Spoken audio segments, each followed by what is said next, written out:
Damn. Ladies and gentlemen. Ladies. Boys and girls. Boys and girls. Clippers fans around the world. No, we're not doing that. We're not doing Rim podcast. Yeah. Welcome to the Take It to the Rim podcast with myself, Clipper Cam, Jeez. aka Clippers in 6, aka Did You See PG, aka Did You See James Harden, aka Where's Luka's Defense. Ooh. Today, I'm back with my bro, my pod brother, LA Juls. We back, we live. You better go home, but we live. You better go home, but we live. Yeah, I'm the real. We're back. Should we say it's week 2 of the playoffs? Yeah, we can say week 2. Yeah. I think it's clear as to what series is the most entertaining. Some of them really start to wrap up as well. Some of them are a bit slower. But if I'm being perfectly honest, I love playoff basketball, man. It's different. I feel like the energy is different, the defense is different. You see people who, I think it's very clear to see who is stepping up, who's ready to be that guy. And I mean, since we're talking about that guy, one team has already decided to wrap up their series. In Cancun, maybe they're in Cancun already. What did Charles Barkley said this about the Pelicans, but he should be saying it about the Suns. He said they're in Galveston because they don't deserve Cancun. Don't deserve it. The Phoenix Suns have been swept by the Minnesota Timberwolves. Or should I even say the Phoenix Suns got swept by Anthony Edwards. The sweep was brutal. Do you know what, yeah? I think seeing Ant out there playing the way he's been playing with the intensity on both ends of the court, taking on the full challenge of defending Devin Booker, Bradley Beal, and even KD in some stretches. Yeah. I think he's put the world on notice, and I'm at the point where I don't know whether this is down to Minnesota being championship contenders or Phoenix being absolute busts and realistically just not living up to expectations. Jules, what do you think? I just think I'm gonna chime in on what you just said about Ant. So Ant averaged 31 points, 8 rebounds, 6.3 assists in his 4 games in the sweep. Get them booms out because them man got swept. Yeah? That's 2 sweeps in 3 years. But let me stay on Ant. Yeah? And he's dropping 40 points. He's dropping 36 points. Even in his 15-point game, he had a poor game, but it's his defense. Do you know what I mean? 33 points in his first game. He's been consistent throughout the whole series. And like you correctly said, even in game 2, where he had 15, 5, 8, 3 steals on the block, you were seeing him in his intensity on both ends of the court, which is the most vital thing. And with Ant, which I love about him, is he takes the game by the scruff of his neck. He goes up, he'll chat his shit. He'll go in KD's face, he'll talk his shit, he'll deliver. And he's got that guy thing about him. And he's got that factor, he's got that star factor to him, which a lot of players, you see in the regular season, they talk the talk, comes to the playoffs, they shine. And is that guy. That dunk he did last night. Yeah, no, that had energy. I felt like, the game was kind of looking towards Minnesota were going to take it, but I think that really took a lot of air out of the room. Oh, bro, it's finished it. Bro, I think I saw a quote, and the quote was, that is something that you were seeing, the preview to 2K, the game. He crosses over. Who did he cross over? Was it Bill? Bill or Booker? One of them. He crosses over Bill or Booker, and he drives to the paint. KD's there. Just rides up and dunks all over him. And I'm like, this is meant to be your idol. He swept his own idol. No, he didn't dare. And it's just, and hail up and also hail up the Timberwolves. I'll come on to the Suns later, but Timberwolves is their first playoff win since 2004 or something. It's insane. And series win. Series win. And I have to chime up when the trade was done. You all sat there and said, "What the heck is this Twin Towers doing?" I did question it. But with the way Rudy stepped up this year on defense, I think last year was a bit lackluster, but this year he's really gone as deservedly been Defensive Player of the Year, which he will get. Cat's coming back in, because what we saw, I think, is why I doubted them getting into the playoffs, was I think Cat just adds that he can get that 20 to 30 points in the game. Whilst Anthony Edwards is doing the Do you know what I mean? He's the number one. Carl-Anthony Towns is the 2. You got Gobert doing all the defensive work. And still, shout out their bench unit, shout out the other stuff. They are a solid team. And the way they play, they're intense, they're strong. The thing is, they didn't really let the Suns ever get a strong hold of the series. You didn't really see a Suns up by 20. Do you know what I mean? At any stage in the 4 games, they never really lost that momentum and let the Suns really. Because we know that they've got 3 scorers when they score, and if you let these scorers get in their bag, get in their rhythm, we all know the saying that basket looks a lot easier, innit? Do you know what I mean? You start hitting them baskets and you get in that rhythm. I think there's multiple reasons for, Minnesota's dominance in this series. And I think you have to call it dominance because if Phoenix lost, it would be one thing. But to get swept by these guys, and I mean, I'm not saying these guys and they don't deserve it, but they're younger. You think that Phoenix would have a little bit of playoff experience, which between... In fact, even Bill was in those series against Boston when John Wall was there back in the day. You look at KD, who's got loads of playoff experience, finals experience even. Devin Booker's been there and lost, but he's still got playoff experience and some finals experience. I just thought they'd have a bit more of an advantage in this series, and I can't remember if I picked Phoenix to win. I wouldn't be surprised if I did, to be honest, because it made sense. But, I mean, their lack of bench is one thing that can't be hidden in no way, shape or form. I think they were massively exposed at large parts of the game. I think Bradley Beal might have the worst contract in NBA history. I saw somewhere that Bradley Beal is going to be earning $57 million in 3 years. Yeah. Do you know how insane that is? And we spoke about this before, that these Supermax contracts have absolutely crippled franchises because they're put in a situation where they sign these guys because they're not attractive places, which Washington wasn't at the time and still isn't really. But now Phoenix said, "Yeah, let me go pick up that unattractive contract." Take that. Oh my goodness! Phoenix don't have a draft pick until 2027, I believe. They don't have a draft pick, but no, it might even be worse. I don't think they have a first round pick until 2030, but I don't think they have a single draft pick until 27. I could be wrong. I think it is 2030 for both of those situations. I don't understand what the hell. 2031, by the way. They don't have a draft pick until. So they said that the Suns to trade, so they could trade 2 first round picks, number 22 and 2031 essentially. Disgusting behaviour.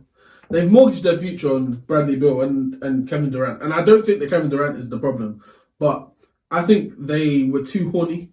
I think they were way too excited and didn't know what to do, and they said, "Yeah, we have an opportunity to bring in a 3rd star," except they forgot that you already have 2 guys who score in very, very similar fashions, and then another one of those guys are not a single important role player. I think they could have done a much better job of not getting Bradley Beal and maybe moving other pieces around to go and get themselves a competent point guard so that Devin Booker could play off ball a little bit more, or go and get themselves some bench depth. There have been a lot of guys that were just hovering around the free agency in the league this year that I feel like at any point Phoenix could have gotten, but oh wait, they don't have cap room because they're paying 3 guys max contracts and one of them is getting the Supermax, is not the best player. Let's talk about Bradley Beal for a second. Bradley Beal last night had 9 points. Shocking. Now, in game 3, I believe Bradley Beal had 28 points. But if we're being honest, that's the only game he showed up for. I think they struggled at times to have a rhythm, and KD did mention how he didn't like the offense they were playing because it wasn't clear, it wasn't certain, and it was very evident to see that those boys were literally out there saying, "It's your turn, then it's my turn, then it's your turn, then it's my turn." There's no real system. They've got Nurkic out there, who's the only real center on that team, going up against Minnesota with the Twin Towers over there. At some point, someone is always going to have a mismatch against them. Literally. Shout out to Anthony Edwards for saying they might have KD, but we got Jaden McDaniels, because they have Jaden McDaniels, who showed up. I think he had 25 in game 2 or game 3. I can't remember. Solid. In a game where no one else really seemed to be getting it going for Minnesota, he was there to show up, and he definitely showed up on the defensive end as well. You got to talk about 6th man of the year. Nas Reed showed his bag, innit? Nas Reed showed you why he got 6th man. Nas Reed showed you why he's an important part of that team.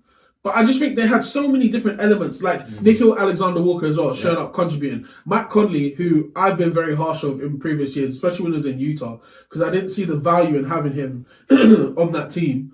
But he showed you he's a floor general. He controls the pace of the game. He makes sure that everyone gets going. And defensively, he's still not really a slouch. So at no point did Phoenix have it easy at all. And now, obviously, Devin Booker had it going last night. I think Devin Booker had, 40... Yeah, he had 47 or 48. I think he had 49 last night. 49, yeah. 6 and 5. KD had 33, 9 and 5. It's just mental. But everyone else had single digits on the team. So what they going to do? They still lost the game. Because, one, they couldn't stop Anthony Edwards, who had a quiet first half. 9 points in the first half. Mm-hmm. Goes and drops 31 in the second. When it matters, that guy was there and locked in. Cat chipped in with 28 and 10. Nice little double-double. Jaden McDaniels had 18 and 3. That's what I mean. It's difficult to watch what Phoenix put together. And a lot of people had questions about how it's going to work. And we kind of all just conceded to the fact that offensively, I think they'll be close to untouchable. And even then, they weren't that. Mm-mm. They were not that. The one thing that everyone thought Phoenix would have going for them is that they'll be able to score. Yeah. They just said they couldn't defend anyone else, which was the case for a lot of the year. Against Minnesota, they won all of the regular season games against Minnesota. But still, when it came down to it, I think Anthony Edwards had his ascension moment within the NBA. Like, I don't think anyone's gonna come away from these playoffs now and say that Anthony Edwards is not next up, if they weren't already saying that. And I think with the shortage of American talent they have in the NBA right now, young American talent, I think right now you're looking at Anthony Edwards and you're looking at Jason Tatum and potentially Paolo Banchero in the next couple of years and saying definitely between the first two guys, like the league is yours in terms of like as Americans. I mean, obviously there's the Jokic, Giannis, the Luka, the Shea, who will have it, but they're all international. And you know the way the NBA works. They always have to have a US face to the league. They need it. So I think this was a huge game for Minnesota. Shout out to them. But I can't help but realize how disappointing this situation is for Phoenix, man. And it's not even for Phoenix. I'm disappointed in Phoenix. Frank Vogel is 100% getting fired. Mm-hmm. That's no question. And I don't necessarily think it's his fault. I think anyone who took that job was going to get fired because I don't think they'll ever win in the championship this year. I think it's a... I'll be honest, I kind of feel like he's been hard done by just how he was in LA, you know? Yep. In that second year in LA, after you guys won your championship, he kind of got scapegoated, even though you gave away every single important piece you had. Yeah. The same thing has just happened, where Phoenix mortgaged everything on their bench to go and get themselves Bradley Beal and have a competent team to step out there with. And they didn't have a competent team. They did not have a competent team. I'll be honest, yeah. When you watch Phoenix and you know like the way they play basketball, you can see, especially during the regular season, you've got Bradley Beal and I think Booker. So Booker kind of took the reins prior to All-Star break of playing the point guard role. Post All-Star break, it was built. And it just never worked. The problem that you have with the Suns is that they haven't got a pure point guard. They haven't got anyone that can actually defensively is a lock-in on the wing or in the center position. So all that leaves is vulnerability at both ends of the court. If you haven't got someone that can facilitate, be a floor general, and actually dictate and dominate how the game will go, as you saw in the playoffs, you can't get it going because you haven't got someone that is there saying, you know what, this is what we're going to run. We're going to run it like this. I am taking the reins. It's not you do one-on-one, you do one-on-one. I throw the ball to you, kind of. That's what they were doing. All they were doing was really playing ISO basketball. It was relatively and it's embarrassing. Against a good defensive team. That is the problem. And then like you correctly said about on the other end, defending likes of Ant, Cat, Gobert. There's no schemes. There's nothing there. Did you see they stopped double teaming him? They were double teaming at the start of the game and they stopped double teaming him for some strange reason. They said they I don't know. Well, I mean, if bear in mind like Phoenix had a lead in this game. Yeah. They had a lead in this game, and I don't know if I can necessarily... No, it's 100% it's true. Them not doubling Anthony Edwards lost them this game, therefore the series. Now, they were going to lose the series anyway. You can't go... It's very rare you're going to go 3-0 down and still end up winning. However, I feel like they almost gave up. How can you not double this man? The same man who's been killing you all series on both ends of the court. You say, let him go one-on-one. And what he kept doing? Mid-post against Bradley Beal, giving him the business. Yeah. Royce O'Neal got it too. KD got dunked on. I saw Devin Booker ducking smoke. If I'm being perfectly honest with you, I don't think he wanted any part of Anthony Edwards. Like, Ant was really picking his spots. The second they even slightly decided to, you know what, we're going to try and take this guy, it was too late. By the time he said we need to defend it was too late. He was already hot. He was already knew what he was doing. I think Ant shot 7 of 10 or 7 of. He definitely made 7 threes last night. 7 of 13 from 3-point range last night. The guy couldn't miss, and some of those threes were deep calls, but they were deep. No, 100%, bro. 100%. Essentially logo threes, like he just pulling up. So shout out to Anthony Edwards, young king in this league. I'm excited to see what he does going forwards.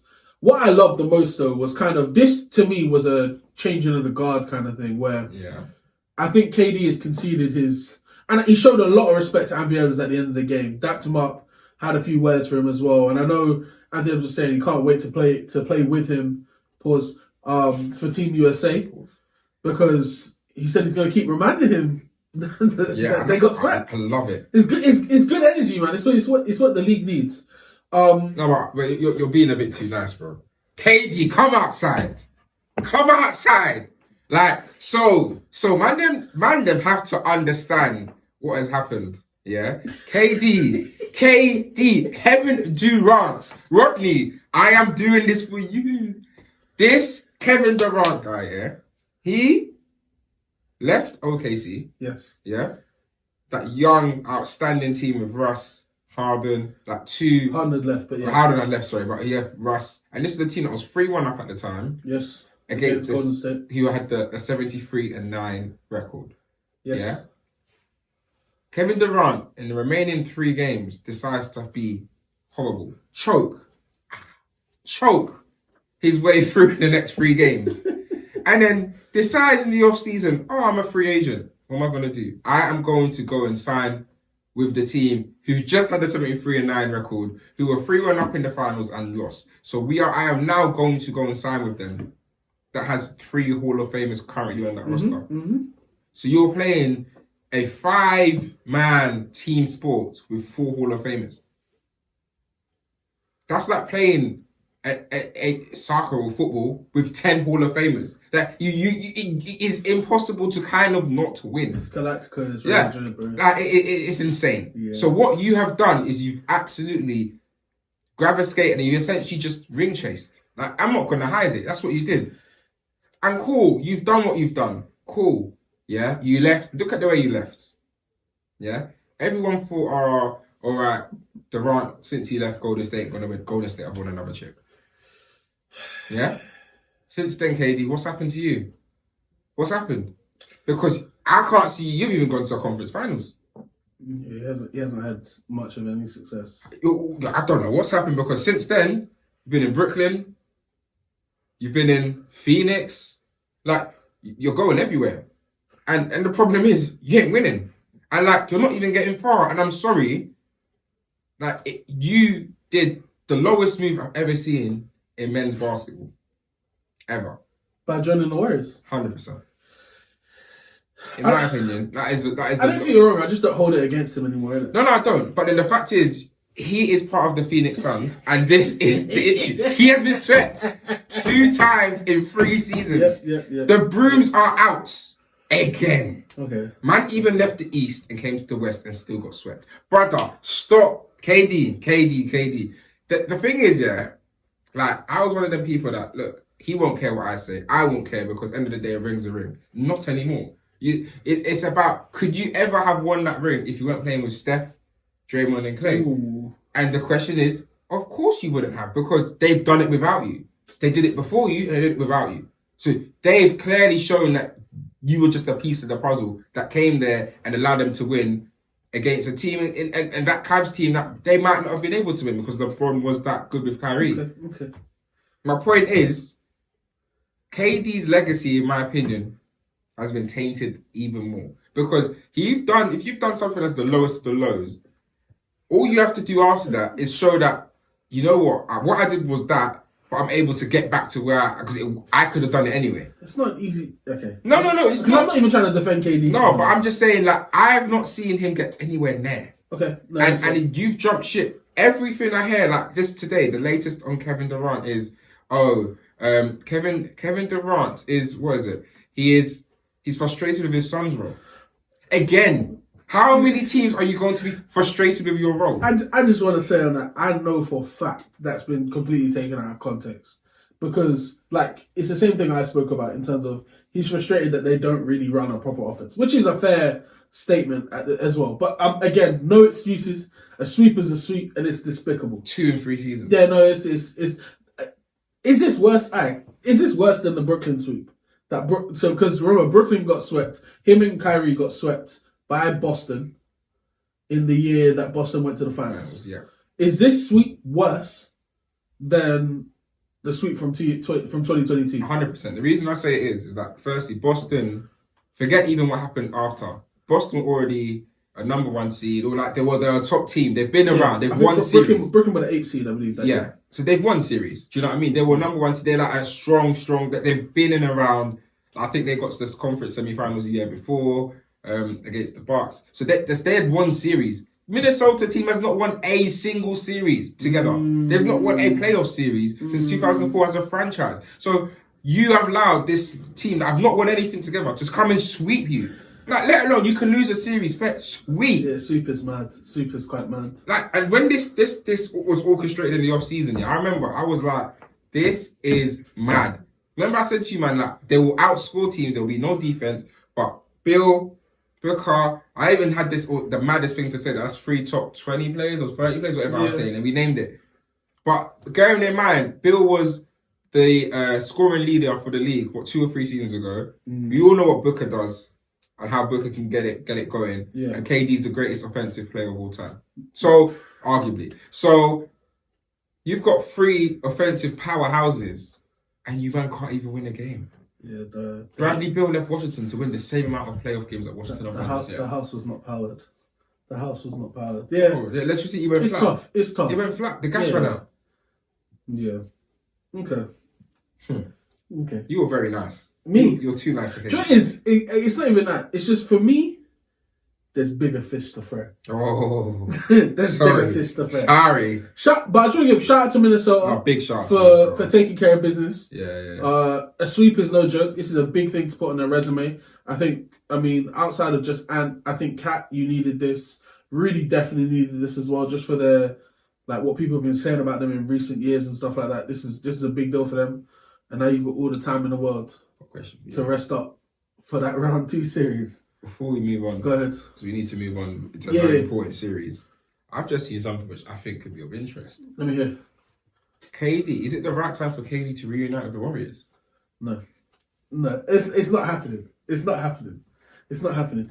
I don't think he's. Yes, it is the right time, but I don't think it's happening. They both need. Oh yeah, they massively need each other. Yeah. In fairness, you know what? Yeah, this is gonna sound crazy. Because I don't think KD cares that much, I think the Warriors need KD more than KD needs the Warriors. Because the Warriors aren't just trying to win another championship. They're trying to keep Steph around. Literally. So the Warriors have much more to lose than... Because KD's been swept twice in 3 years. If he stays in Phoenix and doesn't win another championship, he's still KD. People probably aren't even going to change their opinion even if he did win a championship. Whereas Golden State, they're in a situation where Steph is publicly upset about the fact of the state of the team. Clay's probably not coming back unless they're going to give him some good money. Draymond Green refuses to change his ways. Their young core haven't really developed the way they should have because Steve Kerr wasn't giving them enough minutes. Like, direction-wise, they don't know where they want to go. And they know they can't do a full rebuild because Steph Curry still wants to be there and compete. And he's performing like a crazy. And they need to go get themselves a star. The problem is, if you're Phoenix, would you trade Kevin Durant for Andrew Wiggins? Probably Podziemski. They probably had a few of them guys. Andrew Wiggins, Moses Moody, Podziemski, and maybe a couple first rounders for KD. You might have to throw Draymond, didn't you? You might have to throw one of Draymond or Clay. They might. Clay ain't even on a deal right now. So got nothing in it. I just logistically, I don't know if it would work. However, like, is it the right time? 100% it's the right time for KD to go back to Golden State. Mad. But again, that doesn't help his agenda. Nah. All people say you need Steph. It's not even that you need Golden State. You need Steph. Specifically Steph Curry. And the agenda's... Well, it's been proven because Steph didn't need you. He won after you. He won before you. Finals MVP as well. Like, Yeah. It's peak. That's an interesting one though. I didn't really think of. I just struggle to believe. Like every time I see KD, I'm like, he wouldn't do that. But then he goes, exactly. So I'm like, I don't know. The way he left Brooklyn, the way he's now, he's gonna leave. In my eyes, I can't lie. This hasn't changed anything for me. I still think KD's the same guy he always was in terms of the score and stuff like that. It's just Phoenix had glaring issues to me, which explains what happened. It's just the nature in which this has happened. Yeah, it makes it a bit deeper than Yeah, the sweep. I'm not saying it's disrespectful, but like Phoenix should feel like shit right now. Yeah. Rightfully so. They should feel. They like should shit. never have gone into this series thinking they were going to get swept. No way. No. And I think the problem with it as well, I know we need to move on, but the problem is after game 2, I was very confident they were going to get swept. Yeah, I think you even wrote it. You haven't even written it in the group chat. Everyone said they're getting swept because they lost that in game 2 under circumstances where no one really played amazing for Minnesota outside of Jaden McDaniels. So what's... Yeah, no. Okay, no.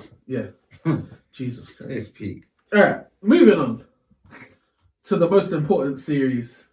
That's definitely in the first round. What's the most important? But it's the best series. I think, this is what everyone expected. The Clippers and the Dallas Mavericks. Yeah. Now, obviously everyone knows I'm a Clippers fan. I watched the game last night and I was extremely uncomfortable the whole time. I couldn't breathe for long stretches of the game. I was screaming. I almost cried. I didn't know what was going on. But let me tell you something. Clippers in 6, baby. Cam. You Clippers in 6. A 35-point lead. Nearly. You did. What does nearly mean? You did. It didn't happen. Thank you very much. Nearly means it didn't happen. I mean, understand. Also, we have to be up 31 to blow a 31-point lead. Yeah, but then my point I'm trying to make is there no shame in the fact that your defense collapsed in that moment? 100% there's shame. However, people always need to recognize that us being up 31 in Dallas is not because we were playing lights out amazing offensively. It just means defensively we had them in a bit of a bind. Until Kyrie... it's the same thing that happened in game 1 as well. We were killing them until Kyrie said, I'm Kyrie Irving. I took the ball out of Luka's hands. I swear to God, it's the same thing as game 1. Now listen, I understand in an ideal situation, we wouldn't have been down 2-1 in the first place. That would be us going up 3-1. But, those 2 games, game 2 and game 3, Kawhi came back.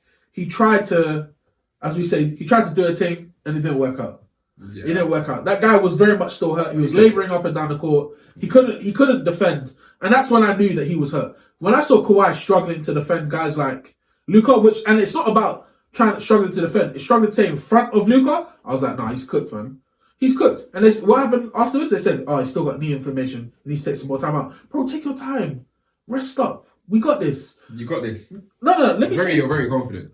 It's not even that I'm confident. I have to be confident. Because I need a championship this year, Julian. So what do they need from me? Belief. And that's what they're going to get. Yeah. But it's not going to happen. Why is it not going to happen? There's a lot of teams in the West better than you. Like who? I think Minnesota.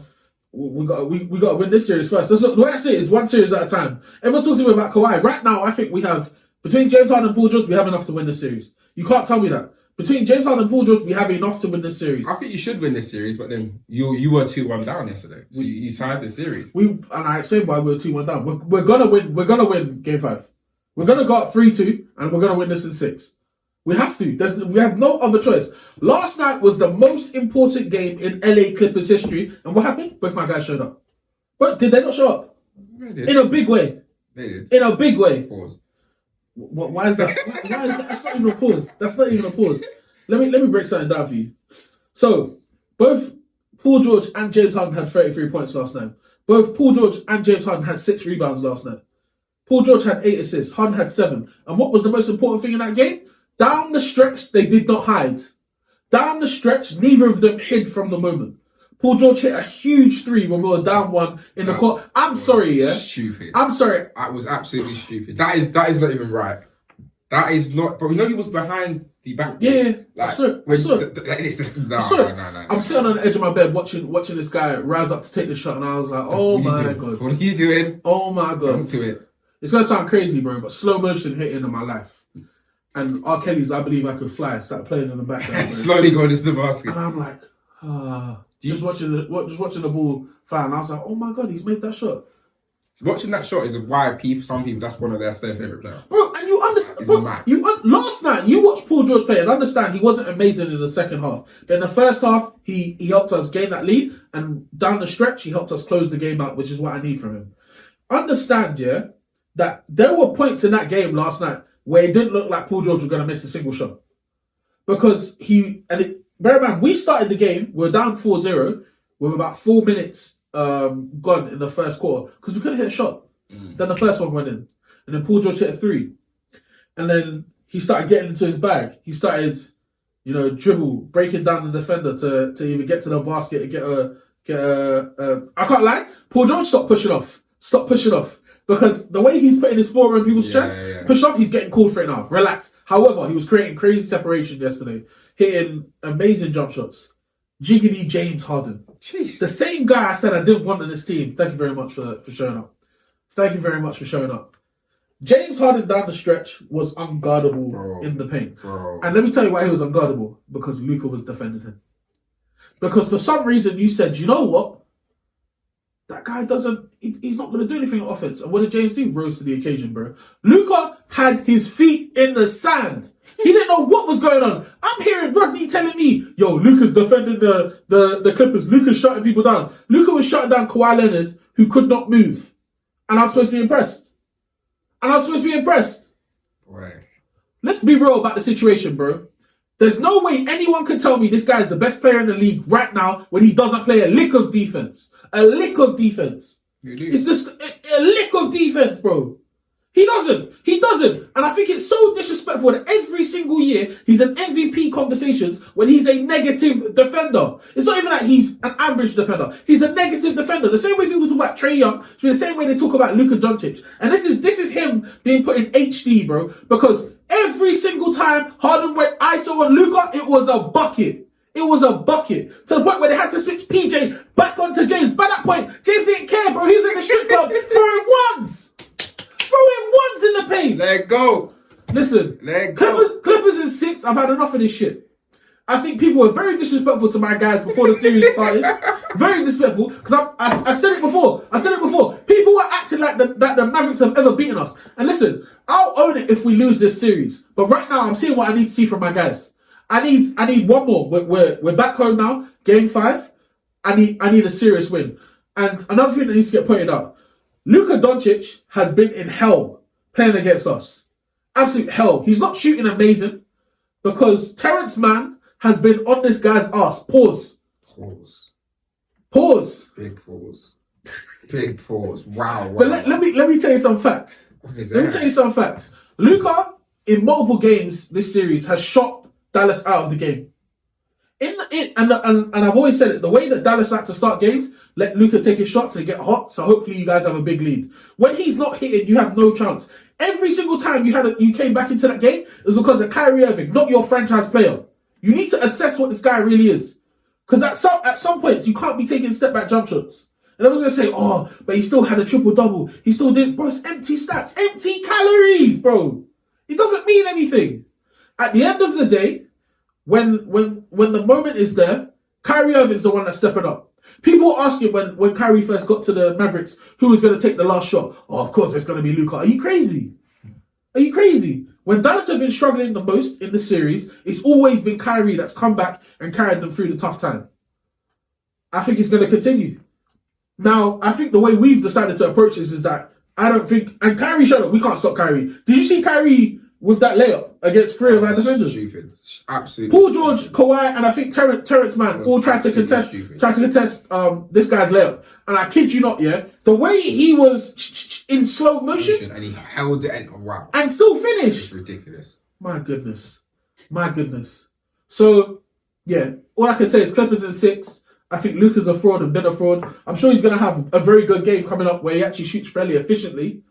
But as far as I'm concerned, man, we have to wrap the series up. I don't want to hear anything else now. We shouldn't have gone down 2-1 in the first place. We've understood, we've made our adjustments, and I think we're locked in.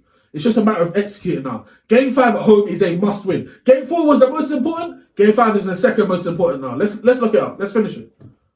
But you've been very harsh on Luka. Why have I been harsh on Luka? You're going to look at his stats and tell me everything. His stats are... This is why I wish your brother was here. No, but I'm saying the stats aren't only... I've been watching Luka, and I can agree that Harden was cooking him one-on-one. Yep. Defensively, especially in the back end of the game. And I feel that it was wrong to have him on Harden. I think you probably saw it after the first one. You switch straight away. I think they took too long to adjust to Harden. Harden did it about 2 or 3 times in a row.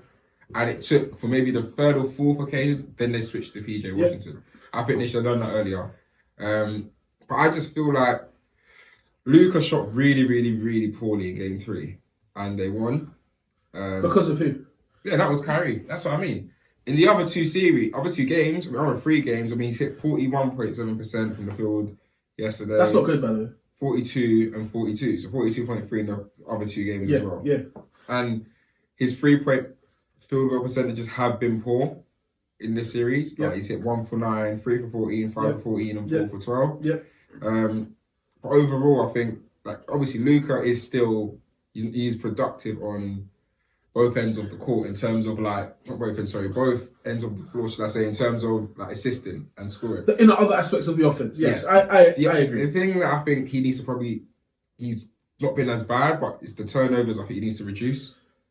Massively. He had 3 yesterday, he had 5 in game 3, and I think he led the league in that in turnovers anyway in the season, regular season. But I think you are harsh, but I think the defensive aspects of that, I think, look, not every player is going to be good at everything. But I think yesterday it was exposed down the stretch where they should have realised that and said, look, Harden has been playing well in the last 8 to 10 minutes. Put someone else on. That's it. And I feel like that adjustment was done too late and it cost them the game. And even though in hindsight, the game wasn't lost in that moment because obviously the Clippers they got it done past what we're talking about. Yep. But I'm saying, had they got 1 or 2 stops out of maybe those 4 tries from Harden, the Clippers don't go on to win the game. Do you know what I mean? So that's also down to adjustments from the coach, which I think needs to be discussed. I feel like people are going to listen to say shooting 40-something% from the field in the playoffs. It's actually lower than that. He's shooting 38.6% from the field. No, that's combined. That's about per game. Though. Okay. So I think people are going to hear that and be like, oh, it's not that bad. Bro, he takes 25 shots a game. 25 shots a game and you shoot below 40%. You're shooting your team out of the game. He's still not an amazing free throw shooter as well. No. Like he's shooting 80% and he has 8 attempts. So the main reason I'm so harsh on him, he's playing 43 minutes a game. So he's sitting for approximately 5 minutes of the game. He's on the court for ages, bro. He's taking loads of shots and not necessarily being efficient with his timing. And he's not playing defense. I've seen him play some defense through this. Brother. Brother. You can't say he's... I can tell you that he was getting cooked defensively in the stretch. I want to see the same in game 5. I don't want you to change the formula. Come out and attack him every single time. He got in foul trouble early because he doesn't slide his feet. He flails his arms all the time as well. And he got into foul trouble early. So he had to stop being so aggressive on defense, i.e. stop fouling. But I think the reality situation is you found their weak spot. You can't stop attacking it. They have guys like PJ Washington, Daniel Gafford, by the way, that block. Whoa. PJ Washington, Daniel Gafford, Derek Jones Jr. as well. 3 guys who I'd say are more than above average defenders right now. Gafford is depending on his matchup. Derek Jones Jr. to me is the key for them winning this game. And I don't know if they know it yet because he had a stretch yesterday where he was just cutting to the basket to start the second half and we could not stop him. Because the guy is so athletic, bro. He just jumps over everyone. It's fully cut. It's fully cut. It's easy. No, it's completely easy for him. I think it's so important for us as a team to make sure we continue to attack Luka and just take him out of the game. Because his head goes as well, bro. He loses his head very quickly in games. Then you'll see he'll be arguing with refs, not getting back on defense. And I think Russ could have definitely played better in game 4, but I still think he brings a level of intensity that it's an intangible. But to me, watching it on the court, I see him taking action. I see him being a mass effect for the rest of the team. And that's exactly what we need. I think that in history, we've had loads of periods of the game where we have lulls, where no one's really hitting the shot and we're not really trying hard enough. And I think Russ is a massive counter to that problem that we've had in the past as well. Yeah, I just think to kind of round up the issue of Kawhi being injured again is a big issue for you in terms of the entire playoffs, whether he'll come back. Because I feel that I've always said it since this duo was done, and obviously now adding Harden. I always said that you guys were championship caliber team, and you've been that. I think adding Russ is really giving you that massive boost you needed from the bench, and then obviously Harden. We were all skeptical about it, but Harden is James Harden. Like, he is a former MVP. He is one of the greatest offensive players the league's seen, and people have to remember, like, regardless of what the guy is shape, whatever you try and say about the guy, he can get it cooking, because he is. You've got 2 former MVPs on your team.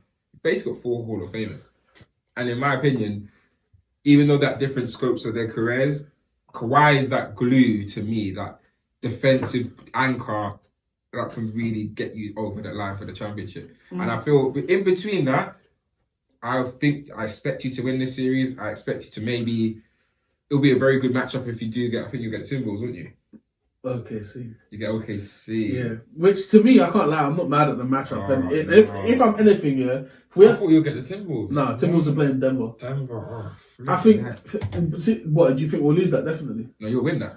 I don't know. No, you'll win that. We should win it. Again, we have to. I'm trying not to think that far in advance. However, I think it will be very poetic if we go up against a team that has all our future first round picks. You know what I mean? Like the whole situation of us getting the whole situation of us getting Paul George. Shea used to play for us, and obviously the trade that happened for both of the players to swap teams and essentially start up what both teams are now, to both be playoff teams contending top 4 seeds in the West, with OKC being the number 1, us being the 4. I think there's so much storyline and context behind that. It will be a bigger series and the aura will be different. 100%. It means so much more for the Clippers if we have to play them. We have to beat them. Like, more than, it doesn't make sense, but more than like this Dallas series means. That OKC one is that will be our NBA Finals. I don't want to say that because we need to win a championship, but like, I think to justify everything we've done, we have to beat them. But back to Dallas, because this is what's in front of us today. I expect Paul George and Harden to get the job done. I think we have enough of the team. Also, I just want to point out, if we beat them without Kawhi, people need to reassess Luka. I look at your team. You've got a stronger team than them, though. Is Luka not the best player in the series?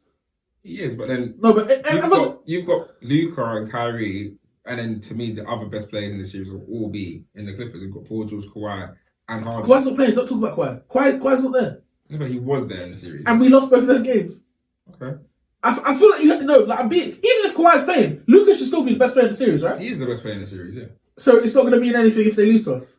No, it is. It's a taint, but it's not a crazy taint. Like, look, he's lost to a very, very good team. And he's not been swept. Like, he's lost. As long as he loses... Are you serious?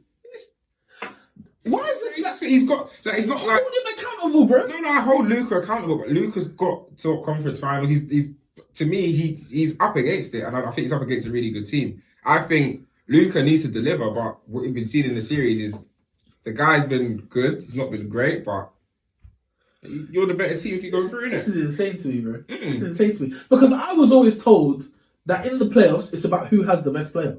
It is. It's about who has the best player and the best team. You go through. But you have the better team. Overall, your team is stronger than that. They have Luka and Kyrie, who are 2 phenomenal players, but outside of that, it's stronger your players. You've got Russ off the bench. You've got so much more talent than theirs overall in the roster. It shouldn't really be a factor as to why Luka should be winning this. You're not the better team. He's the best player, yeah, but you're the better team. It's like the first series. You can argue and say KD's the best player in the series. Nah, you can't though. You can't though. How come? He was the 5th top scorer in the league. Also, Minnesota, yes, were the better team. But in the series, who was the best player? No, in that series, he was the best player, yeah. But I'm saying coming into the series, who would you say was the best player on both rosters? You'll still say it's KD.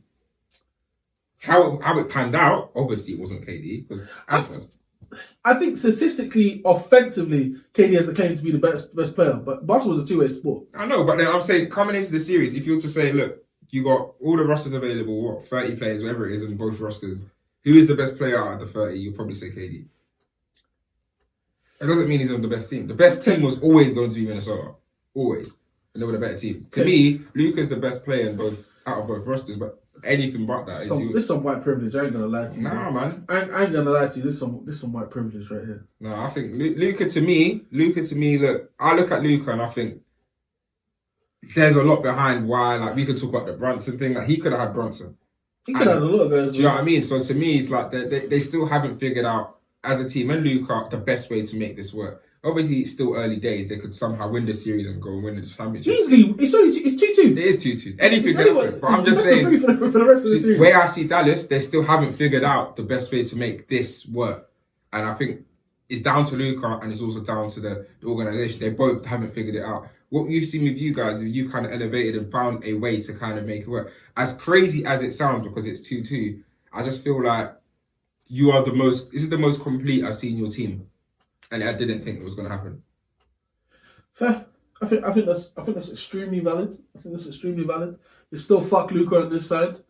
I don't mess with you. You don't mess with me. You don't even know me. Wow. No, I'm just being real, innit? I after playing against this guy for now the third series in like 5 years, I don't like him.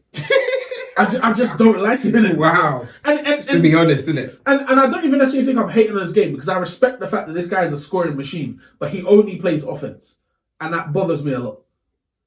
That bothers me a lot. Like for you to be an MVP, you kind of do have to do it on both ends to an extent. Like Jokic, if Jokic won MVP again, I'll be like, oh, I wish it was Shea. But at the same time, Jokic is not that much of a slouch on. He's nowhere near this level of slouch on defense. No, I remember people used to say Jokic was poor. 100%. And then he did, he improved. He patterned up. Maybe that's what maybe Luka needs to win MVP to say, yeah, I'm going to play some defense. I mean, it should be like that, bro. Clippers in 6. Wow. Adamant, innit? No, I have to be. You have to understand, yeah? I've been through a lot of pain and turmoil in my life as a Clippers fan. I hear it. A lot of pain and turmoil. Speaking of pain, the Milwaukee Bucks are in a lot of pain right now. That was smooth. That was smooth. Shout out to Ruds. Shout out to Ruds. That was smooth. Milwaukee Bucks are in a lot of severe pain right now. Bro. They currently are playing the Indiana Pacers and they are down 3-1. Bro. With no Giannis, with no time to come back. Dame Lillard, they showed in pre-game him walking up the ramp with the rest of the players. This guy was limping heavy, bro. It is. He's something happened to his Achilles. I don't think it was a tear, but like it's a Achilles sprain or something. Yeah. I don't know if he's going to play in game 5, and I really think it's over for Milwaukee. One quick shout out, or not really a shout out. Bobby Portis lost Milwaukee that game last night. Because what the hell are you doing, bro?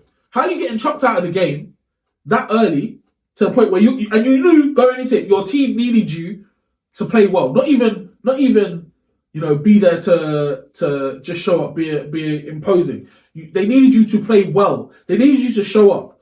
And you say, you know what I'm going to do? I'm going to get myself ejected. Guys, and I agree with you. Like, you cost, because even though the game you can give or say whatever, Indiana might have won anyway if it was playing, but you didn't give your team a fighting chance. And in my opinion, like you correctly said, Dame and Giannis are your two best players. Yes. I've seen games where Bobby Portis has showed up this year, 25, 30-point games, where he has actually won them the game, with one of them not being there.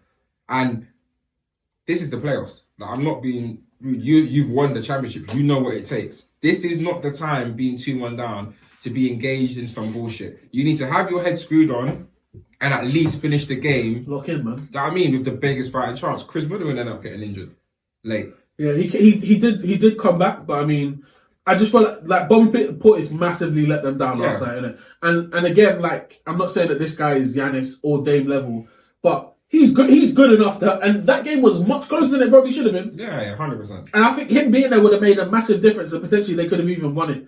A very, very tough road game that they've thrown away, and I can't, like, to me this was Draymond-esque in terms of impact of a player not being there, because he's a good defender, and I think he could have given him easily 20 points last night, and I think he massively messed up the game. Not only did you get ejected, but Nemhard didn't even get ejected because you decided to throw hands. Yeah. What is that, man?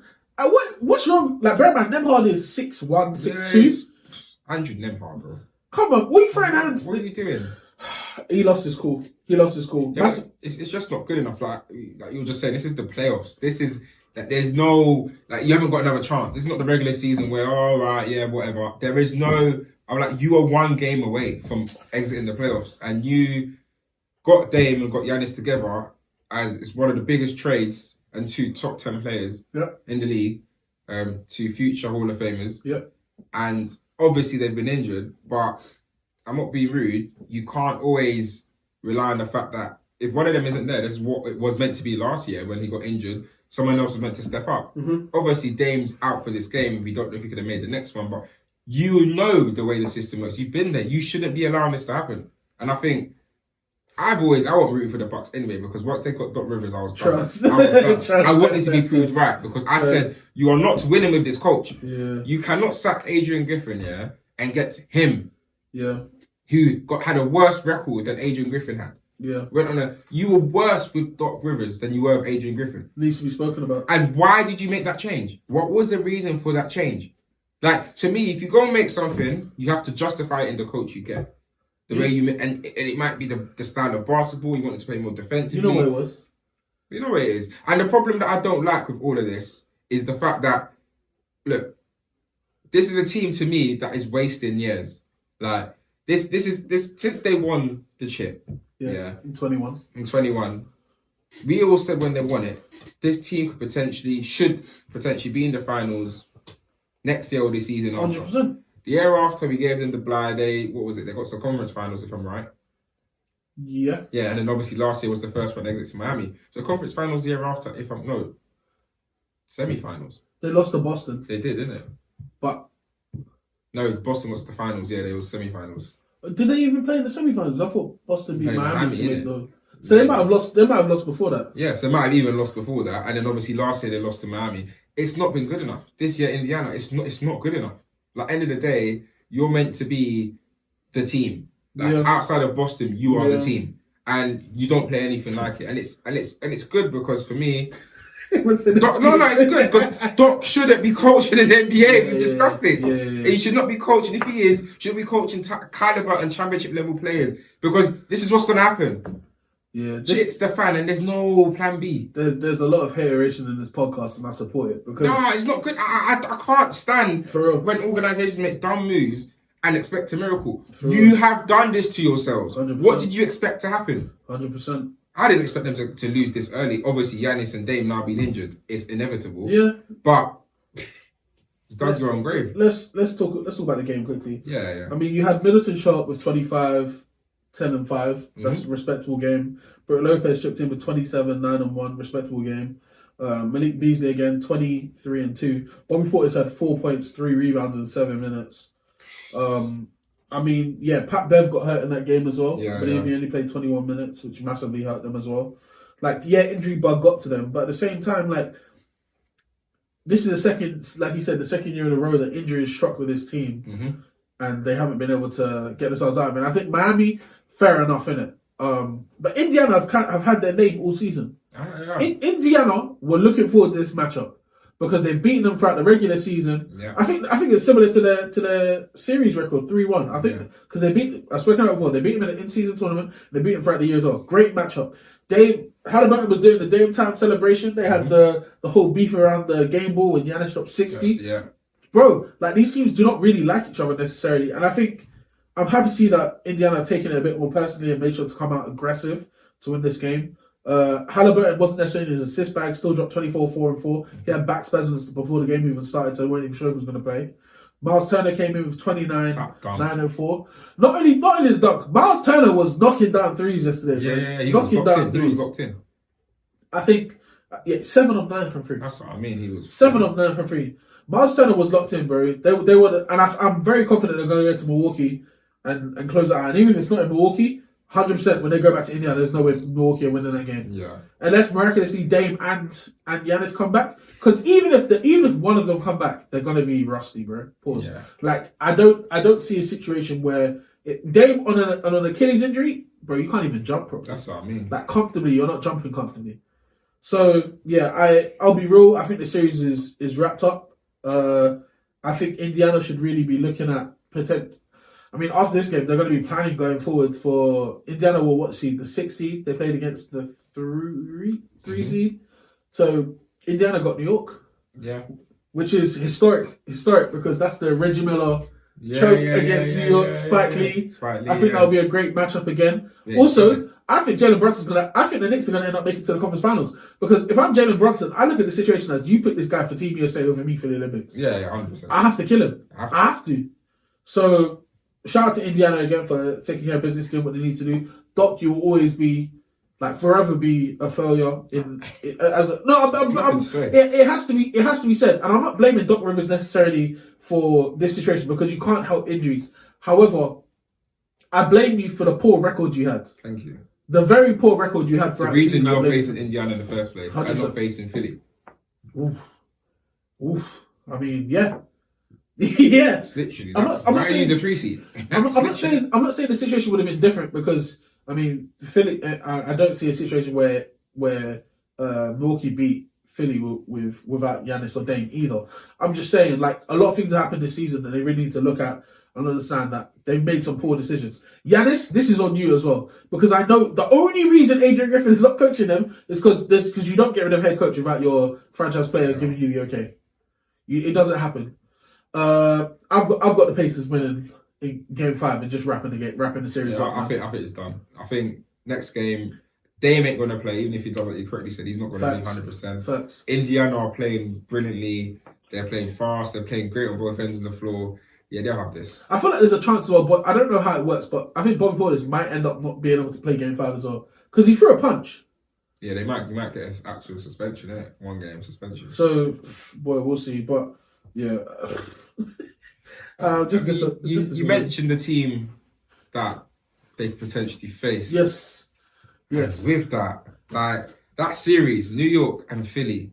I mean, this is one that is kind of, and I'll be truthfully honest, innit? When this was done, I said, yeah. It's a good matchup for Embiid to kind of come in, and they're without Randall. Do you know what I mean? Yeah. So they've lost a big cog of their offense, and Randall, like in the playoffs, has done big things and shown up. I saw Embiid come back at the back end of the season. I was like, yeah, he's looking all right. He's looking good. But he's been anything but that. He's been great. But this score, good. He's been good. But 3-1 to the Knicks is what I didn't expect them to be 3-1 up. At all. Like, what Brunson did in Game 4, dropping 40, was it 7? Brunson had 47 and 10. Bro. 47 and 10, played 44 minutes. That's absolutely insane. And it was a shot making.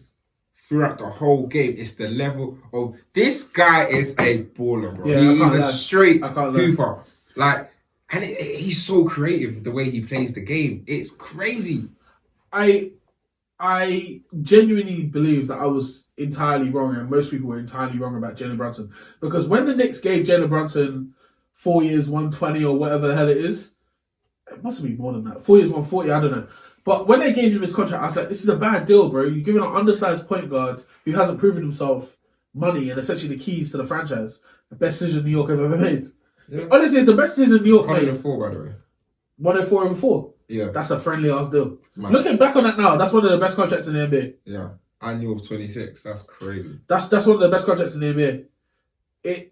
It's hard to not look at this and say that's what Dallas could have had if that situation worked out. But no one expected Jalen Brunson to come in here and be, 1, the face of New York, 2, to provide them with this much success. Because New York finished with the 2nd seed in the East. 2nd seed in the East. And people saying East is a bit weaker. Yes. But you can only beat what's in front of you. And that's what he's done. 2nd seed in the East without Julius Randle for the end third/half of the season. And sorry to cut you off, but remember, they did a massive trade during the season. Yep. And people might not be talking about the level of talent of players coming in with OG and whatever, but it's disruptive. That's what I'm saying. Like, RJ Barrett had been there since he was drafted. Yep. He was a big cog of everything that the New York Knicks have done. But to let him go, and who else they let go that was key? Quickly, yeah. Emmanuel Quickly. These are 2 players that have been there. Yep. And to switch that up, to obviously get OG in the other end, and to me, be as good, if not better. Yeah. Like, we saw the fluidity as soon as OG came in with Randall. It works perfectly. And it works. It works perfectly. OG played 47 minutes last night. And it's crazy, but also, just to kind of elaborate onto your point, all of this is about Randall. When we said how smooth they were, and it's to me, Brunson is a superstar that the Knicks have needed. You watch the Knicks over the last few years, they've had, is he a star? Oh, right, he has starry moments. Brunson is a super. He is up there, and you can't say it otherwise. Like, you can look at Randall, you looked at Barrett, you looked at, all right, they'll have great games, especially that Atlanta series. Oh yeah, they'll have great games.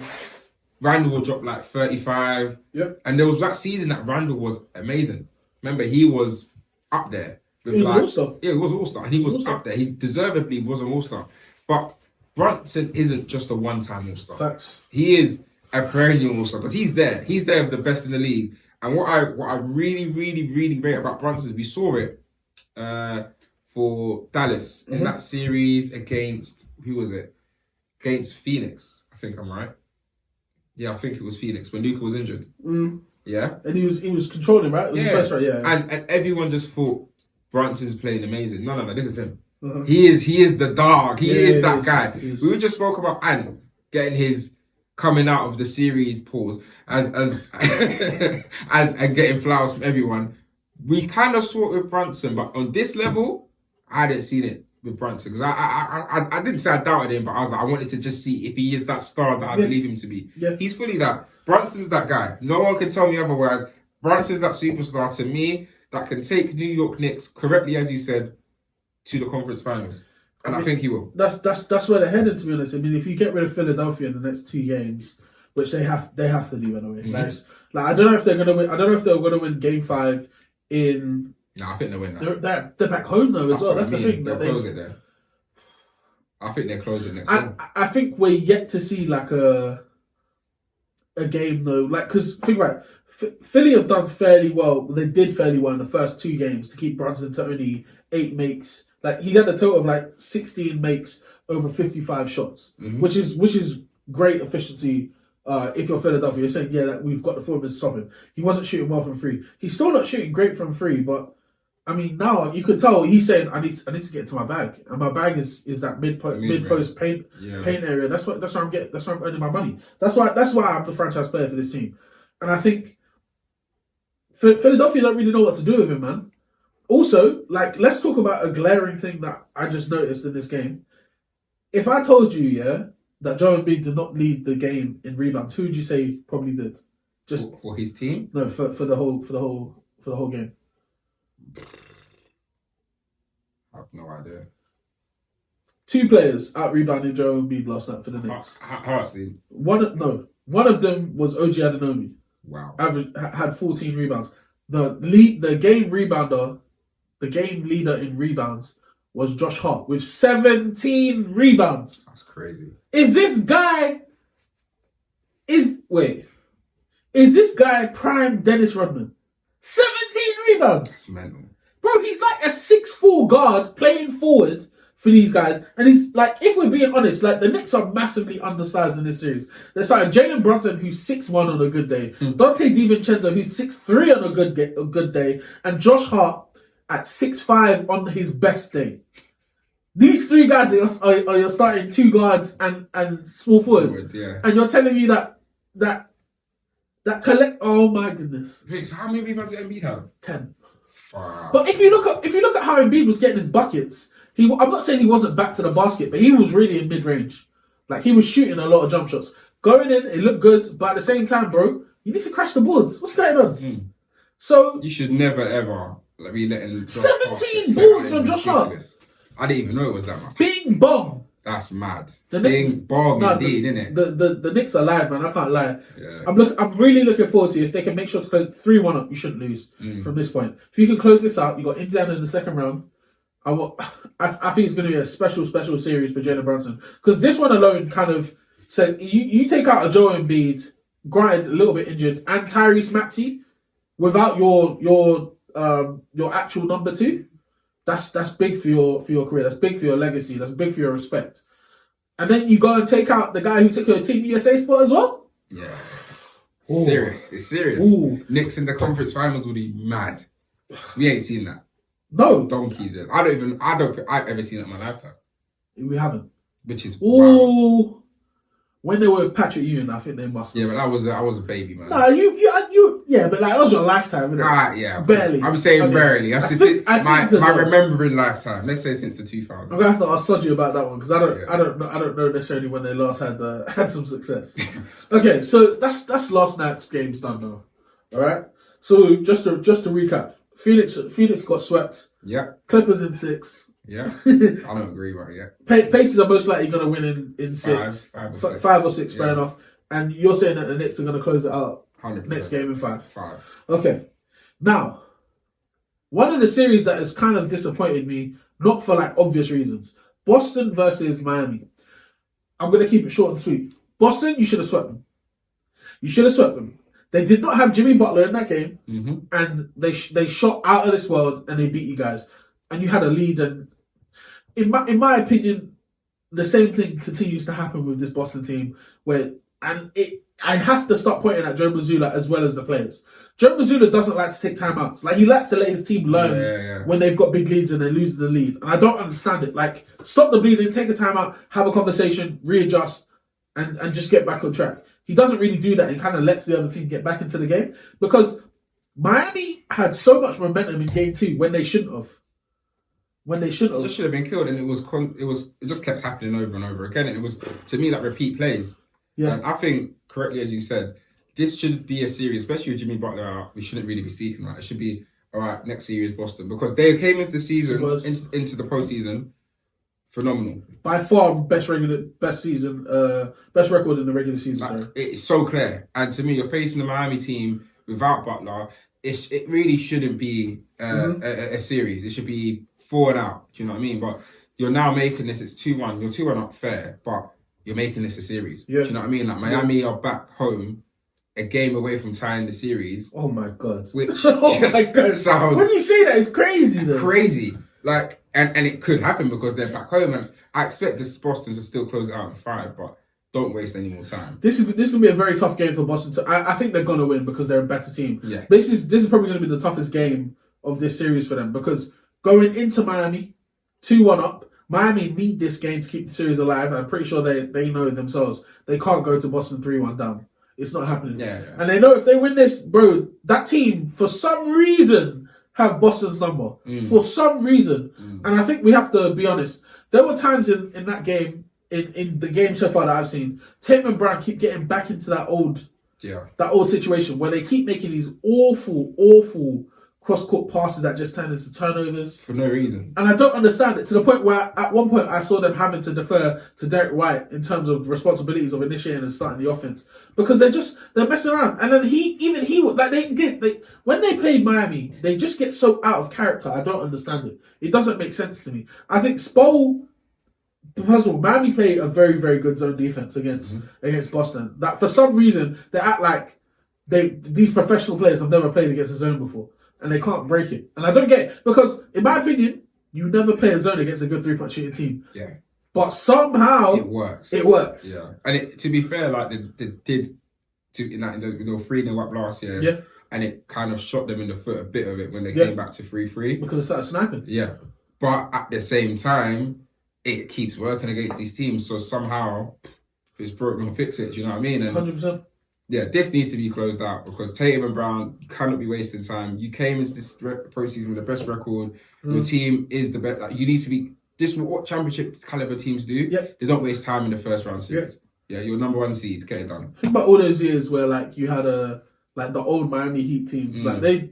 San Antonio Spurs as well. They used to Golden State. They used to be ready for the second round weeks before anyone else. It's like when Minnesota are 4-done and they're waiting for their opponent. That's how you should be. And people say, "Oh, you could get rusty, you could get out of practice in that time, bro." They're locked in. If you're locked in, you have to worry about get the series done. Be ready for the second round. Because if we're being honest, this should be the game 4 should be over and done with. Like it shouldn't even be a question. I have to give some respect to Bam. I was a bit very disrespectful to him in terms of saying he's not a top 5 center. He's still not really a top 3 center, but I'll give him top 5 status. I think he's shown the thing I'm most impressed with, and your brother said it when he came on here, Bam can actually defend 1 through 5. Bam has been starting games on Jason Tatum defensively. To me, that's impressive Because I think Jason Tatum is one of the best offensive players in the league. And when Bam is on him, he's not playing himself. He can't play the same way he normally plays. And I rate the fact that Bam actually takes that challenge upon himself. Yeah. Because a lot of players, you've seen it, that they just try and slide away or whatever. But Bam says, you know what, I'm the best defender on the team. Yep. I'm going to do it. Yep. And I think the main reason they can do that is because Porzingis doesn't really play like a big man. Yeah. Porzingis is on the perimeter anyway. So if he's going to be on the perimeter defending Porzingis, he might as well go and defend their best offensive player. Porzingis needs to be a bit better. I think they cleaned it up a bit in Game 3, but if I'm being honest, he plays down a bit to his competition, which he wasn't doing in the regular season that much. So I don't know why he's doing that in this series. But like I said, if Bam is defending Jason Tatum, who's defending Porzingis? That's what I mean. Jovic, right? Yeah, which is a mismatch. It's a mismatch just because you're bigger and you're stronger. You should be able to shoot over him. It shouldn't be that difficult. So just wrap this series up, man. I don't really want to talk too much about it anymore. But I have to say, even though I just said that, I have to say, Boston, if you lose this game, pray. I can't defend you anymore. Yeah, I don't even care if you win the series off. Like, if you lose this game, I can't defend you anymore. You cannot be taking this to more than 5. You already should have been 4. Anything more than 5 is pathetic. Speaking of ending things in 4, another team that, like I said, should be in Galveston. The New Orleans Pelicans are about to get swept. Get out of here, man. The New Orleans Pelicans are about to get swept. And do you know what? I feel bad for them because they drafted Zion. And for no other reason apart from that. I think Zion not being here has made a massive impact. I think he would have had a lot of success against the Thunder. But we'll never know. Never know. Because it's the same old story. With Zion, it's just injury, and injury. And for me, that baby mother and injury, baby mother and more injury. But yeah, with Zion and the Pelicans, look, I'm still salty that we should have lost them on purpose to get OKC in the first place, because I think we would have taken OKC. You still would have lost to Denver whenever you played them. I know, but they would have just ducked smoke for a bit. Do you know what I mean? Yeah, we would have been able to play in the second round that way as well, and that would have been a very fun series. So, to me, like, I just look at it. That series was kind of done when Zion was injured. I still feel OKC would have won even if he was fit, but it just would have made it more interesting. Yeah. But yeah, Pelicans, they get out of here. They're completely outmatched, man. Like, honestly, Brandon Ingram has been really disappointing. I think I'm going to put it down to injury, but it's starting to get to a point where you've been in the league for a certain period of time, and I just think you should have by now been able to kind of figure it out. And they need you to be that guy, and you're not that guy in this series. I remember you doing it in the play-in a couple of years ago, but right now, Brandon Ingram's struggling. Don't get me started on CJ McCollum, bro. Yeah. Honestly, get rid of this guy. The way this guy's shooting tour dates, 7 of 22, 6 of 14, 9 of 22. It's crazy. It's actually crazy. The most threes he's made in a game this series is 2. The most threes he's taken in a game this series is 9. Bro, like he's on the decline though, isn't it? Like he was his best years were at Portland. His first year in New Orleans was pretty good, but I just think find another way to affect the game though, man. Like whether if he was having 16 points but 10 assists, it makes a difference. But the fact that you're out here having 16 points, taking 22 shots, and guys on your team like Herb Jones are only having 15. Valanciunas only has 7 points, playing 12 minutes as well. Only had 7 points in a situation where he should be dominating Chet, but he's not getting the. You should be giving him easy. The same way we started game 1 with giving the ball to Zoo to let him affect the game against Gafford is the same way that Valanciunas, because Chet is a great shot blocker and defensive player, but there's a difference between being a great shot blocker and being able to. I don't want to have to say this without having to say pause. Isn't it? Yeah. But Valanciunas is bigger and stronger than you, innit? It would have been a bit of a mismatch 100%. When he goes back to the basket as well. Trey Murphy's the only person I really see out there running, you know?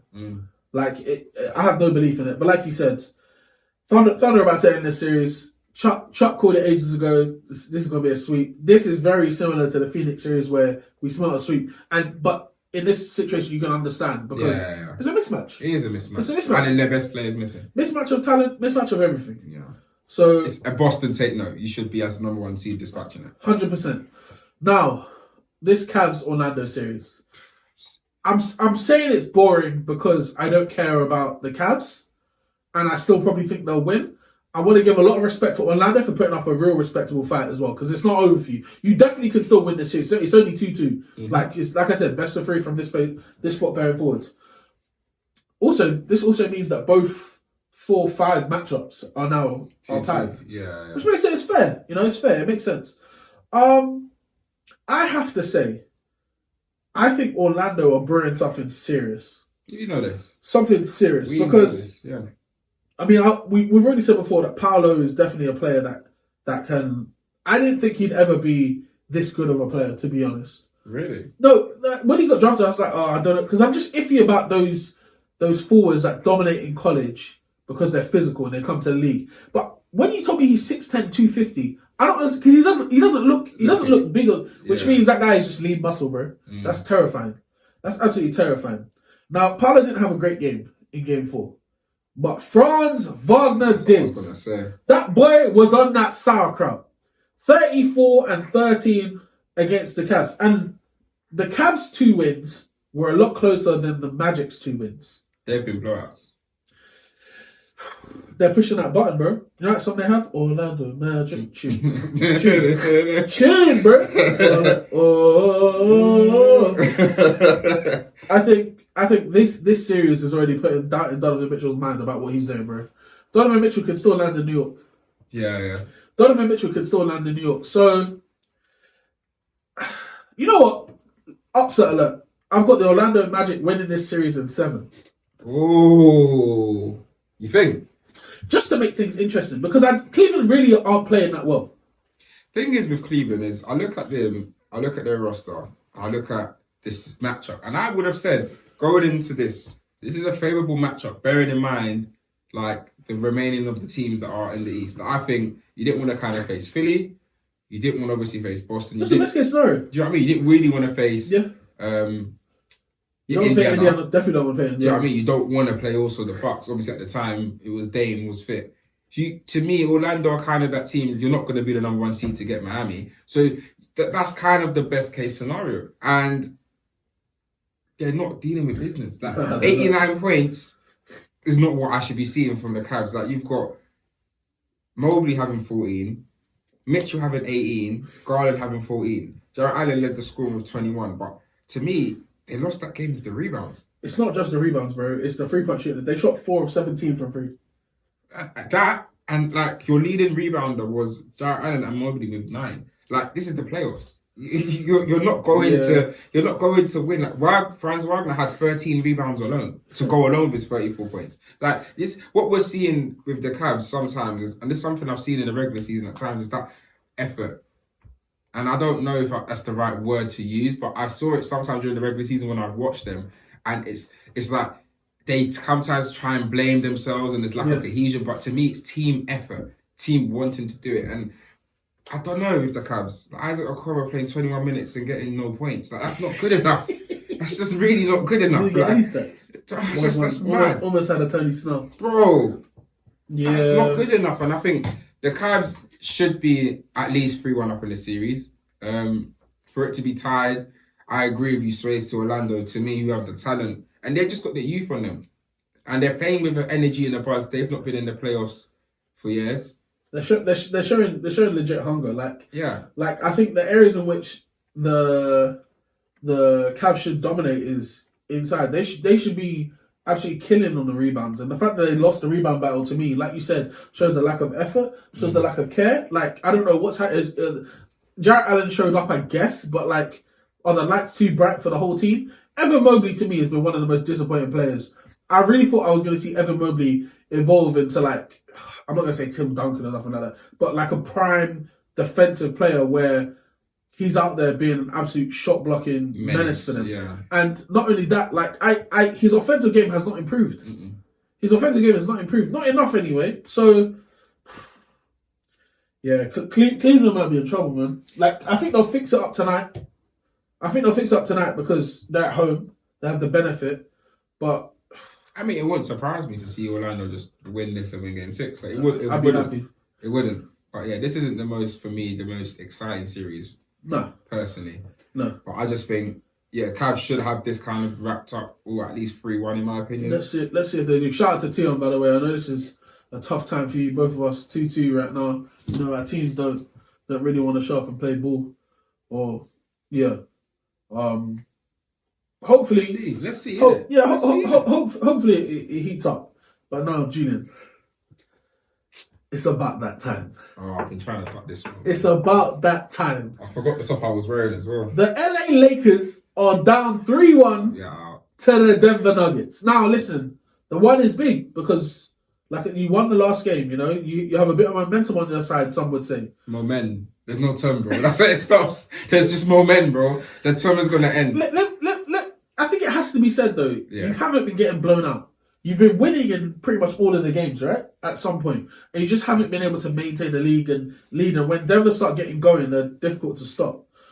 I think my biggest problem with us this series has been it's just our lack of being able to just like go up and just pause, stay up. Do you know what I mean?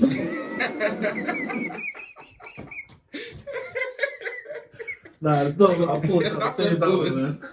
Cheese and bread. And crackers. Bro. But like, in every game we've been up. Yeah, and we've been up. This is gonna suck, okay? We've been up big a couple of times.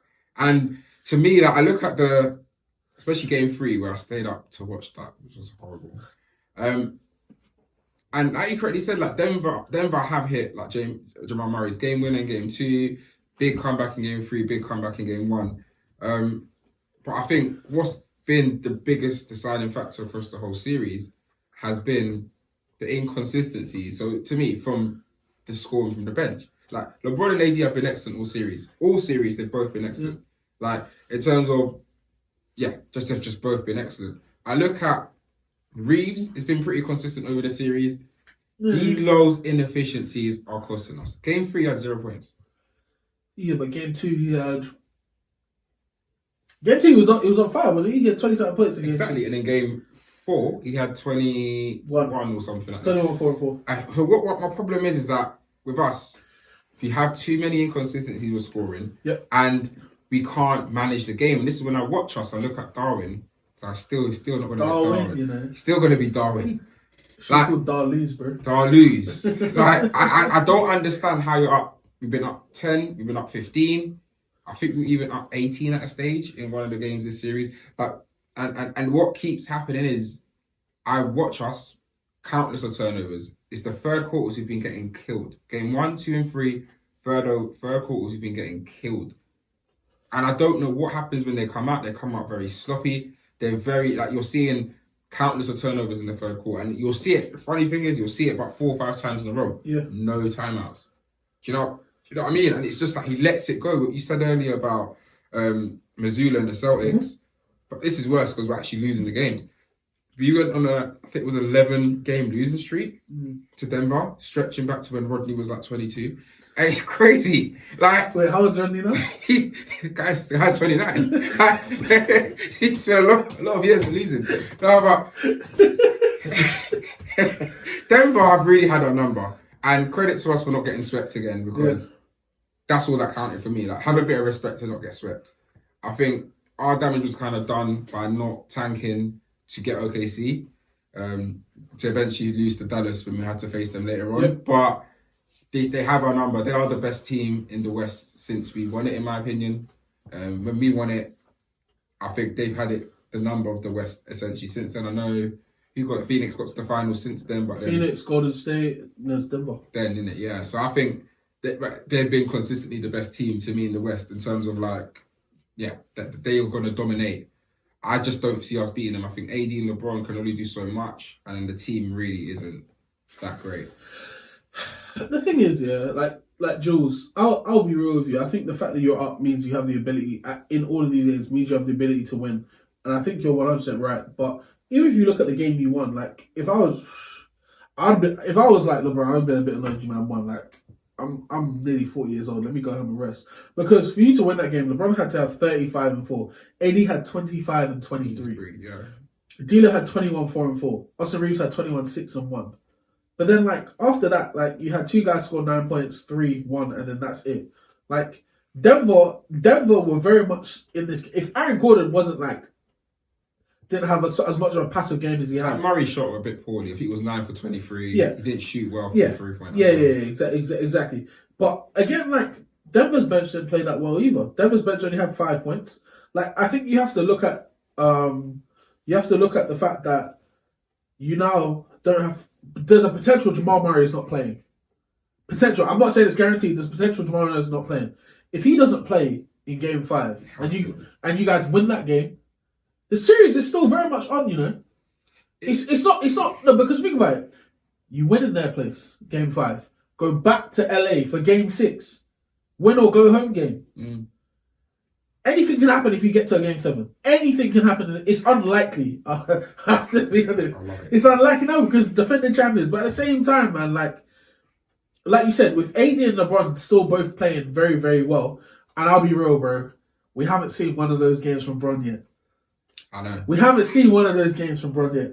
Does he still have this? To me, it would just be interesting to know if he still has the ability to have one of those 2019 LeBronto games. You know, the sad reality is like he dropped 30.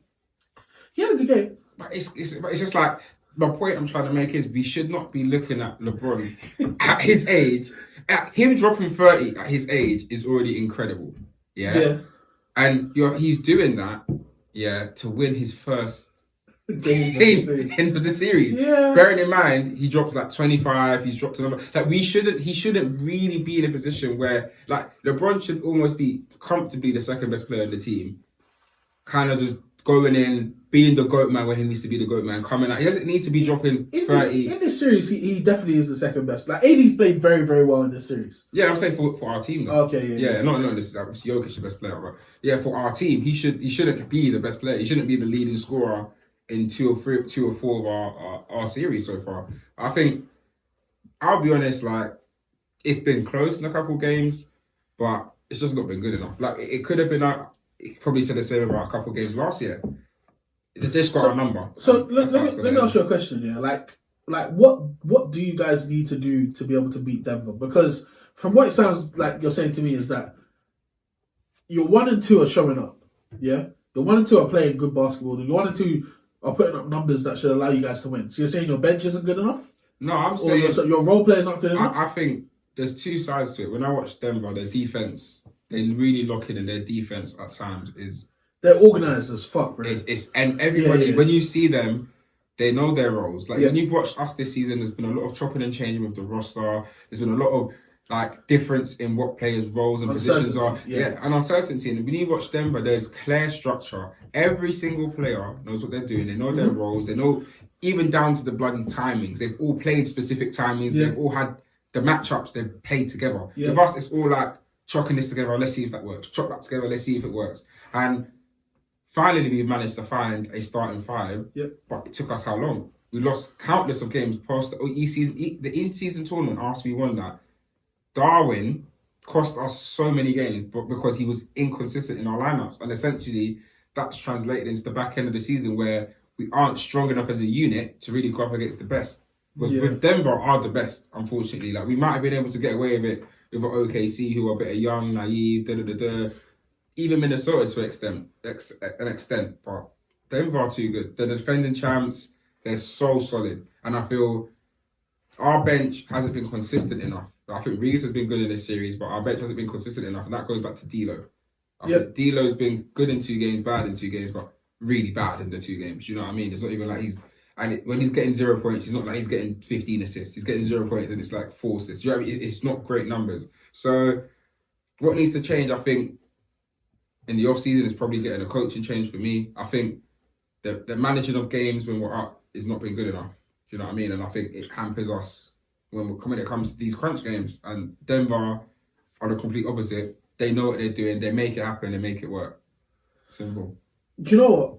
I feel a bit bad. And people are saying to me, like, does it affect LeBron's legacy if he gets swept again by Denver? And I'm like, if you really want to like pick out, I guess, but like Mike got swept twice.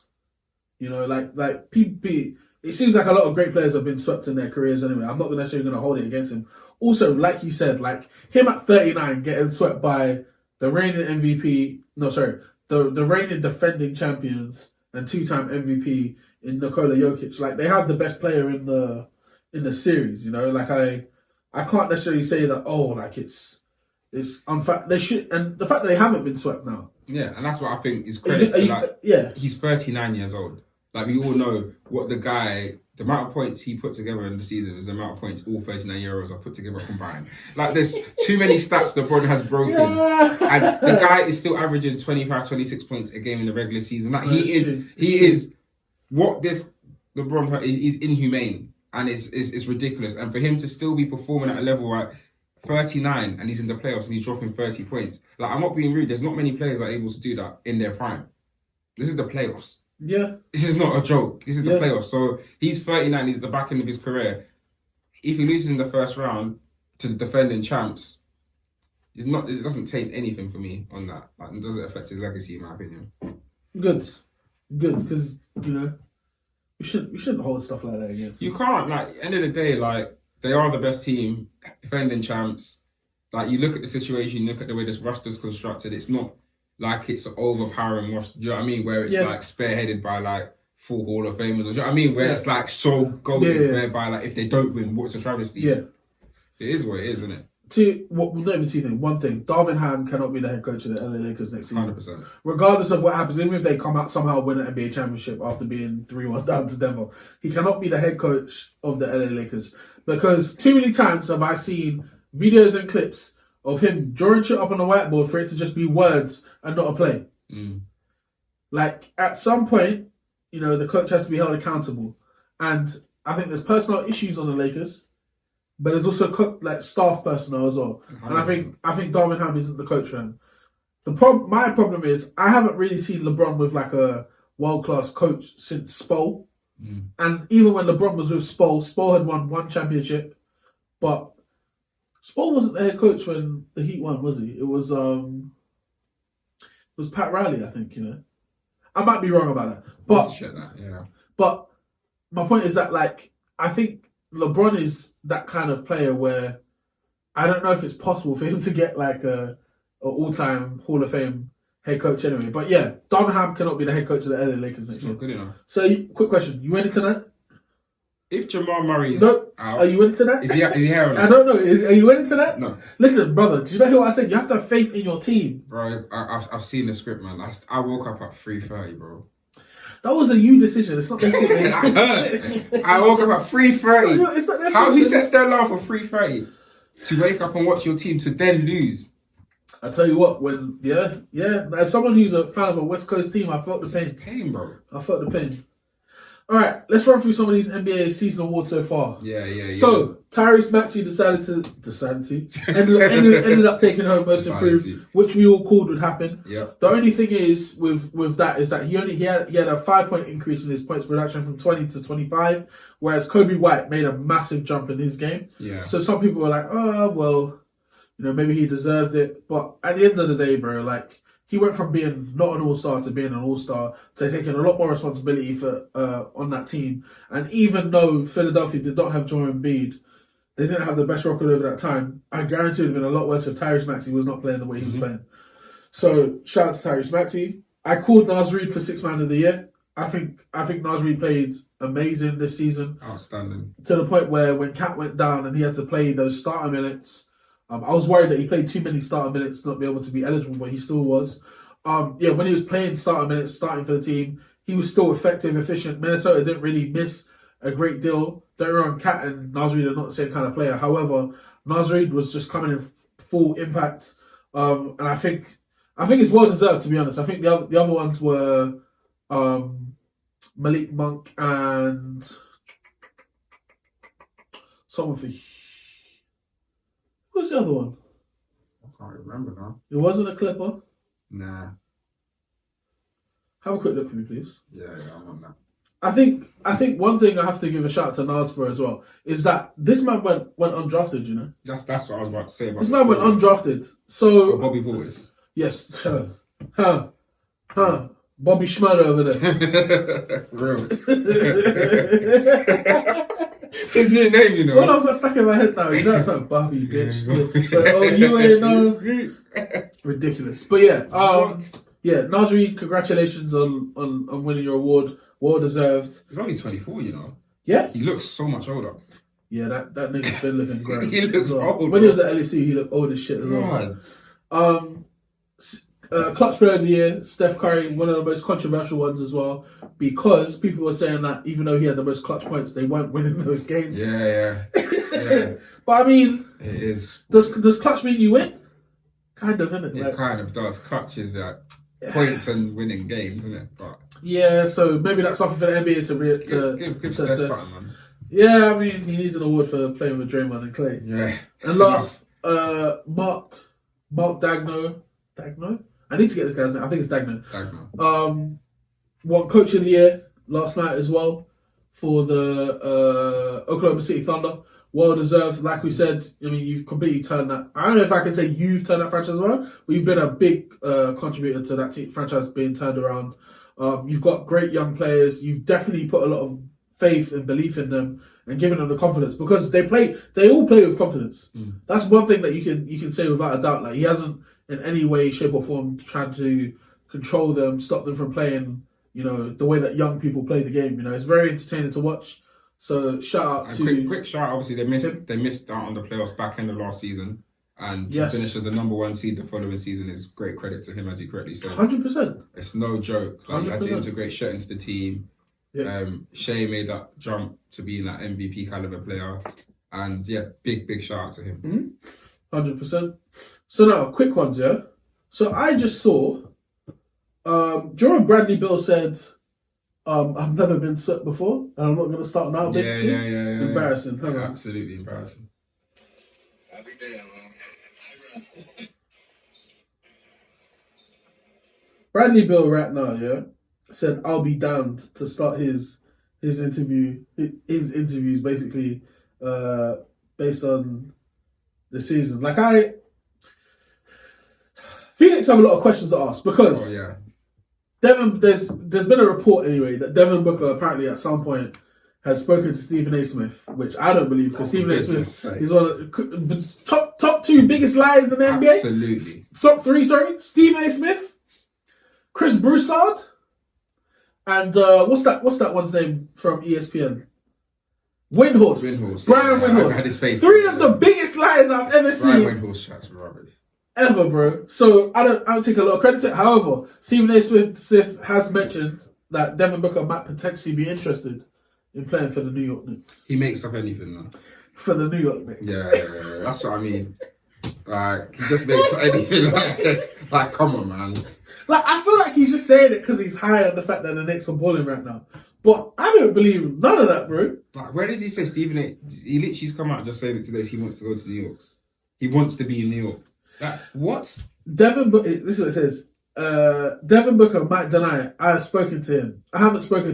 I'm just telling you, the scuttlebutt in the NBA circles is that brother want to be in New York. So he hasn't even spoken to him. He just makes anything up. And then because Stephen A does this, all of a sudden, because everyone picks up on it, it becomes news. He's a liar. He's a liar. It's pathetic. He ain't going to New York, man. At all. The Suns have problems, and I think that's where we've got to end the pod on that. The troubles in Phoenix have been there since they decided to rejig the whole roster, get rid of CP3, got rid of Ayton. And I think I was reading a few Phoenix Suns' responses to going out, and they were like, they lost the heartbeat of their team in Cam Johnson and Mikal Bridges. Like, these are guys that really dug and rolled for the team, whilst they've got a bunch of willy-nilly guys that don't really care on their roster right now. And look, it's all good, because at the end of the day, Monty and that team got them to a NBA final. Even the head coach ain't there no more, man. They really taught They got rid of everything, and like, Booker is the only player from that team that got to NBA finals, and boy, they might have another massive rejig in the summer. Yeah. Last quick one. You were talking about Phoenix and KD. This is the last time KD made it past the second round was 2019 when he was on the Golden State Warriors. See? That's See? 5 years later. God damn. Steph's got a championship. He doesn't even make playoffs now. It's a lot's changed. Yeah. I mean, the league is completely different now, and I'm not going to say it was very unfair when they had. Yeah, and I think that's why there's a lot of hate, because it's not like it was competitive. 100%. And we all knew when that trade was done that Golden State were going to win the championship. 100%. I was going to say one more thing, sorry. I keep saying one more thing.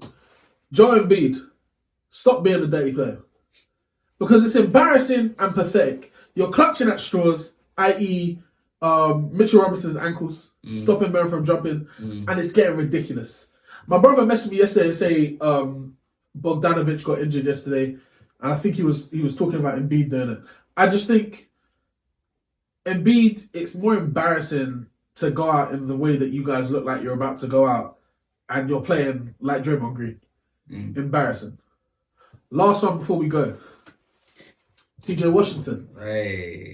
Hey, Cam's come back. PJ Washington. Hey, you're watching this, PJ. I can't lie, that was hard, but he did to you, man. Bro. Yeah? PG did it back to him yesterday. He did. PG did it back to him yesterday. Yeah, you making sure he sees this, right? No, 100%. You see, I haven't broke contact with the camera. I'm here, bro. I'm here. All the way in London, yeah? Thank you very much for tuning in. We've been the Take It to the Rim podcast. Myself, Clipper Cam, my brother, LA Juls. Yeah. Like, comment, subscribe. Turn post notifications on. We want to hear from you as well. Who is your team? What are your predictions for the playoffs? How many games are the Clippers going to take to win an NBA championship? We want to hear about it.